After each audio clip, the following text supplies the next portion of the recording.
Hi, I'm Mitch Friedman, your host of the Pinocchio Project. And as you know, our goal here on the Pinocchio Project is to examine everyday ideas that promise human flourishing through a biblical grid, through a biblical framework, through a biblical worldview. We examine everyday ideas that promise human flourishing through a biblical worldview to determine whether or not those ideas can deliver on their promises. And today I've titled this episode, How's the Weather? The reason I'm doing the reason I'm titling it How's the Weather is that Jesus makes a very provocative worldview statement in Luke chapter 12 as he's teaching a variety of things in what we know as Luke chapter 12. And then he just starts doing some kind of one-liners after some bigger text with the same theme. He starts with some one-liner teaching points, and this is really provocative. In Luke chapter 12, toward the end of the chapter, he said to the crowd, you know what the weather is. And this is how he says it. He said to the crowd, when you see a cloud rising in the west, immediately you say, it's going to rain. And it does. And when the south wind blows, you say, it's going to be hot. And it is. And this is so appropriate. Now, Jesus is speaking to a crowd that really has more interest in the weather than we should, because it's an agrarian culture, and literally their livelihood depends on the seasons performing as the season should, and all of the different segments of what it means to go from plowing a field to planting seed to tending crops and then to harvesting crops. And so they actually have more vested interest usually than we do or should in the weather. So he's speaking right to where they live. When you see a cloud rising in the west, immediately you say it's going to rain, and it does. And when the south wind blows, you say it's going to be hot, and it is. And here is where he drops the hammer. Hypocrites. Interesting. I'm a hypocrite because I know how to pay attention to the weather? Hypocrites, you know how to interpret the appearance of the earth and sky. And this is a worldview question. How is it that you don't know how to interpret this present time? So what Jesus is saying here is, just as there's a physical weather pattern, there's physical realities to the weather, there are also cultural or ideological patterns that we should pay attention to in the world around us. In this present time, just like it was his present time then, it's our present time now. And what I'm going to do here briefly, and I'm going to try to tie this all together. We'll see how it goes. I'm going to try to help us interpret the present time by looking back a bit at ideas that were formulated literally over 200 years ago that have brought us to this place, this interesting, strange new world of ideas, mainly about what it means to be human in Western culture. And I'm teaching a Introduction to Worldview workshop at the church I'm privileged to serve. And what I'm going to do is I'm going to pull from session 2 of our Worldview workshop. And my goal is to reach back into the history of ideas to examine how a culture moves from one shape with one kind of vision or one kind of guiding principles or set of principles to another over time. And so I called session 2 in our, and so I'm kind of mixing metaphors here. Session 2 in the Worldview workshop that I'm teaching, I called the air that we breathe. And I could have said the cultural weather we all experience, because culture is something we all experience together in the West and in America and in the suburbs and in the inner city. Culture is something that a specific group of people experience as to the same symbols, the same patterns of living, the same understanding of what's expected from moral normativity, moral norms, what should be allowed, what should be taboo, even as to entertainment and dining and the arts and the artifacts of culture. Culture is something that's all around us, and we're experiencing it every time we turn on the TV or have a conversation with somebody or open our Twitter feed or look at Instagram. Culture is something that we are constantly immersed in, and often we just don't pay too much attention to how it's shaping us, but boy, is it. And so what I want to do here briefly is I want to look at the history of ideas, particularly when it comes to understanding systems of what I would say cultural truth. And I'm just going to talk about two of them generally, two cultural truths, or really how I'd like to couch it is, how is it that groups of people get the same idea about how life should be lived in their particular region, in their people group, as to art, entertainment, what's normal, what should be taboo. And I'm going to introduce to you a man called Peterim Sorokin. He is a man who was born in Russia. He passed away in 1968. Born 1889, died 1968. Not necessarily a believer. He did have an Eastern Orthodox background. He did have a church background in his Russian roots. But he was actually one of the most prominent sociologists. A sociologist is someone who looks at societies, and in particular how societies form these cultural understandings of how to do life together.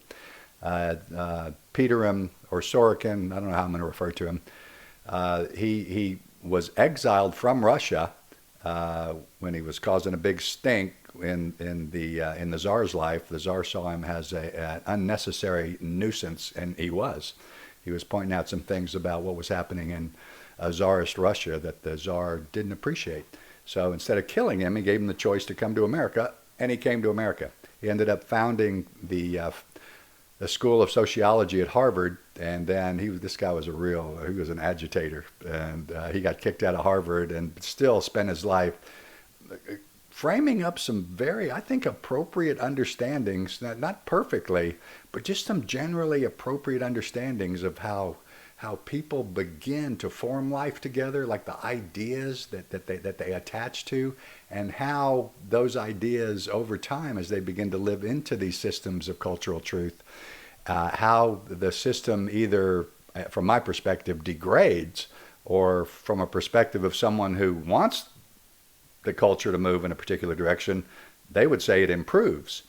So I'm going to let you decide for yourself. Well, we're going to talk about basically two systems of cultural truth. One system that is the launch pad for most cultures, like where they begin. It's kind of like the startup set of ideas and general principles general principles, guiding principles, and then how from the startup, as the years and the decades go by, how that cultural system changes into another form. And I hope it'll make sense to you.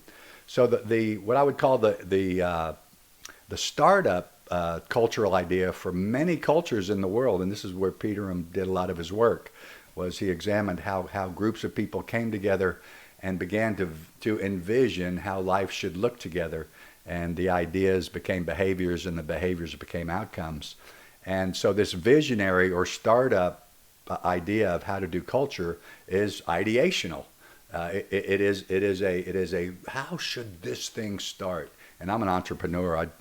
By God's grace, I've started many things. Some didn't last long. Also planted a church, and by God's grace, it's still a healthy, thriving church today. So I'm a startup guy, and I understand this ideational cultural mechanic or developmental idea very, very well. So in an ideational culture, social life is ordered around transcendent truth claims. So there's something or someone that's calling all of us to see and understand and pursue possibilities. Social life is ordered around transcendent moral truth claims. So if you look particularly in the United States, it's true in other places as well. But we live here in the United States. Most of you who consume the Pinocchio project. I just want to give you a visionary, ideational, cultural mountaintop. We hold these truths to be self-evident. So this is a statement from the country's founding vision that all people have been given inalienable rights by their Creator, among those being life, liberty, and the pursuit of happiness. So the idea here is that there is this transcendent mandate from God, who's given everyone these rights that are unchangeable. They can't be violated. They are embedded. They are they are, if you will, they are integral. They are part of our fabric. Social life ordered around transcendent truth claims and moral norms. We hold these truths to be self-evident.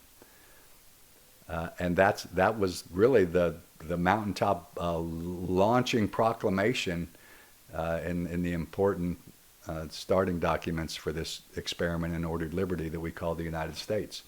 Now, is the United States and our experiment, is it perfect? Of course not, because every one of us is framed in a sinful pattern of thinking, but the vision is very noble, and it includes everybody. It attaches itself to everybody and calls everybody to participate, not from a self-centered perspective, but from a mandate, if you will, from someone, something that is higher than ourselves, outside of ourselves, and calling us to something way beyond ourselves. So an ideational culture is a visionary culture, and it has these ideas about how life should be based on universal principles that are appropriate for everybody so that we can enjoy flourishing together. I hope that made sense. So the other cultural truth we're going to look at is what happens over decades as the ideational culture embeds itself and people start living according to it and experiencing the behavioral consequences, good and bad. There seems to be this apex of ideational success, and then there's this slope that begins to move toward what's called a sensate culture. A sensate culture. This is where social life is ordered around the pursuit of self-governed moral norms, where it's not something that's transcendent for everybody. It has to do with the sensate focus on experiences. So social life is ordered around a focus on sensory experiences, not an attachment to the transcendent, but a pursuit of self and the experience of self. So sensate can also be called sensual, and the word sensual has to do with everything that the five senses can experience, mostly ordered around pleasure and comfort and convenience. So sensuality is a word that's usually attached to something that's sexually charged. It doesn't necessarily have to be, although it obviously includes that need for sensory experiences. So just to summarize again, an ideational culture is visionary. There's a mountaintop that we've been called to. Social life ordered around transcendent truth claims and moral norms. And our argument here is this is how our country began, with a common goal that brought us all together under a divine mandate. And then a sensate culture is where we've moved to. This is social life is ordered around a focus on sensory experiences. So let me break it down a little bit more. Let me give you the characteristics of an ideational culture, or the grounding principles or ideas that characterize an ideational culture. First, there's an intelligent design or designer cosmology. Cosmology is a big fancy word that means an ordered understanding of how everything began. So how is this all here? And how is it all held together? And how does it all proceed? Cosmology in an ideational culture is as a result of an intelligent design or an intelligent designer, or an intelligent design of an intelligent designer. So that's a first and really important understanding when it comes to understanding the ideas of these two types of cultural truths that Sorokin grounded in his work in sociology. An intelligent design or designer cosmology, the embrace of divine or transcendent revelation. That means that this transcendence has revealed itself even more specifically than the fact that there's design and natural understanding of the designer, there's a more specific revelation, either like a holy writ. Now I think what's happening here, and it happened in our session too as well. I want to try to limit our I want to try to limit our limiting. This doesn't have to do just specifically only with understanding Christian culture. This is true for all ideational cultures that begin, obviously, in ideational form with this transcendent idea.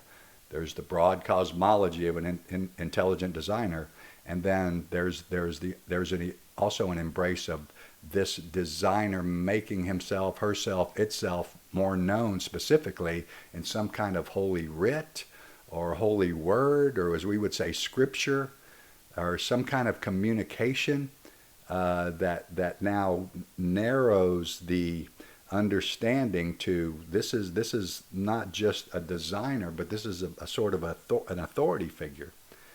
Also, a grounding principle or idea of ideational culture is an embrace of natural law theory. Now, this simply means the embrace of an understanding that all of us, all human beings, are made kind of the same internally from an ethical perspective. We all have a component of conscience and ethical understanding of how people should be treated. And we would just call this, as C.S. Lewis would say, in a Christian framework, and I believe natural law framework overall, this is like a moral oughtness, what ought to be and what ought not to be. And you know, if you reach through the lens right now and slap me on the face, I would be shocked because your hand came through the screen. And then I would be angry because what you did was wrong. Well, how can I say that's wrong? Well, there's something in me that knows what ought not be and knows what ought to be. So ideational culture embraces natural law theory, meaning everybody is subject to this same design and understanding. Also, the embrace of a universal human nature. Now, this varies a bit from natural law theory because there's this understanding that all human beings are made with these emotional packages to experience joy and sorrow, to be exalted, to be depressed. We process pain in similar ways, and so we have this nature about us that is universal, which makes sense in intelligent design cosmology because he, she, it has made us, and we're all subject to how we're made. And then this is important here in this final grounding principle of an ideational culture. The default impulse for a human being living in an ideational culture is moral restraint for the benefit of the individual, but also the mutual benefit to family and community of that moral restraint. Meaning that my responsibility living in this culture under this intelligent design cosmology and with my human nature and understanding a bit of authority that I'm under is that I am responsible to restrain any behavioral impulse that would violate or damage the potential of human flourishing for myself, for my family, and for my community. These are the characteristics or grounding principles of an ideational culture. Okay? I hope this is making sense. I really like it. I hope you're getting something from it as well. And I'm going to close with a very specific example. So let's look now at what Sorokin said is the inevitable move. And he studied many, many cultures that started with this transcendent, intelligent design cosmology with these various grounding principles. And then he would say that it's an inevitable move over time if the culture survives for decades and centuries, that the ultimate transitional stages will end up being now formed as a sensate culture. So the same culture that began ideationally is now a sensate culture. Remember, in a sensate culture, social life is ordered around a focus on sensory experiences. So let's look at the characteristics or the grounding principles of a sensate culture, a sensual culture. There's an atheistic or agnostic cosmology, meaning, and let me just clarify, for Western, mostly Western understanding. There's an embrace of Darwinian naturalism or Darwinian materialism or Darwinian evolutionary theory, whereas the human being is not the product of intelligence at all, but the product of undirected, random natural processes over time, but totally undirected. No plan, no design. So if you start with an ideational culture of transcendent, intelligent cosmology, design cosmology, and then you somehow find yourself with a predominant position in culture being an atheistic or agnostic cosmology, that is a significant move because it has major differentiation in grounding principles from there forward. And it has to. There's no way to maintain the characteristics of an ideational culture when you start with an atheistic, agnostic cosmology. So, atheistic or agnostic cosmology, rejection of divine or transcendent revelation, that would follow. Rejection of natural law theory. If there is no universal common to all, then we're all just an individualistic bag of biological processes that can't have, by definition, the same characteristics from person to person, because there is no repetition, there's no order, there's only disorder and undirected processes. Rejection of also of universal human nature. So what we have is we just have in an atheistic cosmology with no transcendent revelation or authority, we just have a bunch of independent agents who are doing their own thing based on how their individual packages of undirectedness think life should be lived.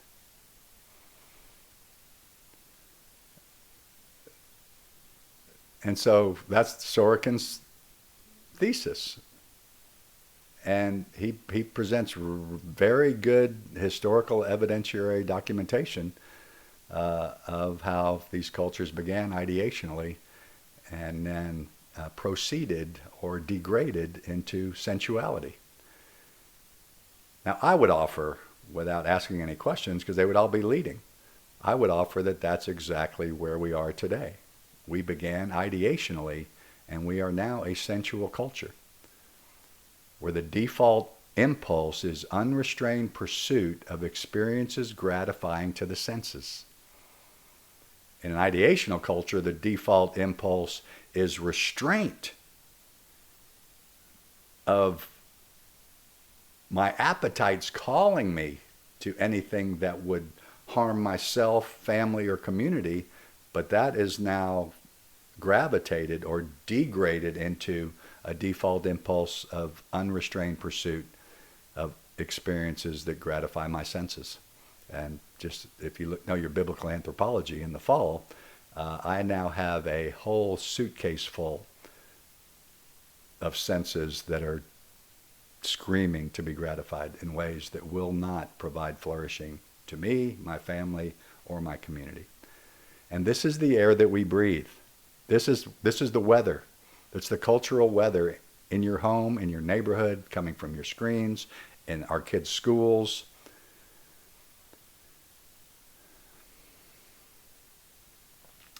So this is how I want to draw this into a very fine point specifically. I do want to talk about how this plays itself out now in our schools. When you're in a culture that has now gained momentum, and the majority body politic policymakers, because of all kinds of pressures from these unrestrained groups screaming for personal autonomy so the gratifying of the senses in any form can be satisfied, and the body politic is behind it, our kids are at risk. We like to say this on the Pinocchio project. Ideas have consequences. Bad ideas have victims, and those victims are usually children and women. So I want to scare you, parents who have kids in public school. I don't know how long this is going. If you want to know the history of my teaching on these subjects as a pastor, teacher, preacher, in the early days, I was all about, hey man, prepare your kids to be light in the darkness in the public schools. And then over the last 10 years or so, I gravitate. It's like the cultural truths of my teaching. The weather patterns changed. Uh, the last 10 to 12 years, it gravitated. It was modified to. I think you should consider getting your kids out of public school as soon as possible, and make whatever sacrifices necessary. Now, rightly so, I got pushback from the teachers in the body that I pastored, that I had the privilege of serving. Public school teachers immediately said, hey man, we're in public schools. We're called to public schools. We love these kids. And so I modified my teaching to start with, if you're a Christian teacher in a public school and you feel called there to remain there, then you remain there, because you're probably one of only a few Christian influences your kids are going to get in this torrent of sensuality. And then I would say, and if you're a parent of a kid in public school, think about getting that kid out of school as soon as possible, and make whatever sacrifices necessary. Whether now you're doing homeschooling or Christian school or something else that's appropriate, that's got a content base and a curriculum base that is healthy. And I would typically get pushback from parents as they sent their kids to these sensate schools with a default impulse to gratifying the senses and the body politic behind, whether it's the state or federal, national or state teaching associations. Some of the most sensate insistences that you'll ever see come from our associations of teachers. Parents would say, remember I told you that I'm sending my kid as light into the darkness? And I say, okay, how many hours a day are you preparing this missionary to go into the dark places in the world and be prepared to have their faith so secure that they can withstand the onslaught of these bad ideas? Oh no, that's what you're for, Pastor, in the youth group and the children's ministry. I'm like, wow, that's just a few hours a week. You know how many hours a day they're at school? And so here's what I said. And gosh, I just kind of say these things sometimes, but I do believe them. If you're not willing to disciple your child appropriately with much intensity and much intentionality and much time, and you believe that you're sending them to schools to be a light in the darkness, and you're not discipling them, you're not sending a missionary to push back the darkness. You're sending a lamb to the slaughter. I will not back off of that statement. They're just flooded by bad ideas. And you see the outcomes every day, in every way, coming from our curriculum, teaching environment, school environment, the autonomy of self-gratification. Let me just say one more thing before if I haven't lit your flame enough, parents. Proverbs 22 says, train up a child in the way she should go, and when they're old, they're not depart from it. The day is coming and has now come when training up a child will be wrestled from your responsibility, because you are going to be deemed archaic in your morals and harmful for the ideas that the state wants your children to own. The state is going to be the training steward of your child in a way that excludes you. And if you want some proof of that, just look at all the cases of children who are so confused. These poor kids are coming home from school thinking, if little Johnny's coming home thinking that he's little Joanna. And if you push back and little Johnny goes back into the school and says you're pushing back, then you're going to get some pushback from the state. You are going to be deemed no longer competent, if you really ever were over the last 30 years. See, the teaching agencies are certain that they know what's best for your child. This is right here in your face. I know this is really strong, but I feel strongly about it. You should feel more strongly about it than I do, because there are lots of bad ideas that are being poured into your child's brain every day in the public school. You should talk to them every day and find out what they're hearing, what they're learning, and whether or not those ideas about human flourishing will actually produce flourishing or ultimately degrading for little Johnny or little Joanna. We are in a sensate culture. Sorokin didn't have much to say about what's next. He kind of wanted to say, as the sensual culture plays itself out, I think there's a transition that it rotates back to the ideational. That's interesting to me. I hope so, but if that's the case, that means the church is going to have to come alive, because we are the only ones with the great idea of the God of the Bible as our intelligent designer, our transcendent authority that's given us special revelation in his word. And he tells us what human flourishing looks like. Isn't it good to know that you can stand on that ground? So I think that's all I have today. For the Pinocchio Project, this is Mitch Friedman signing off.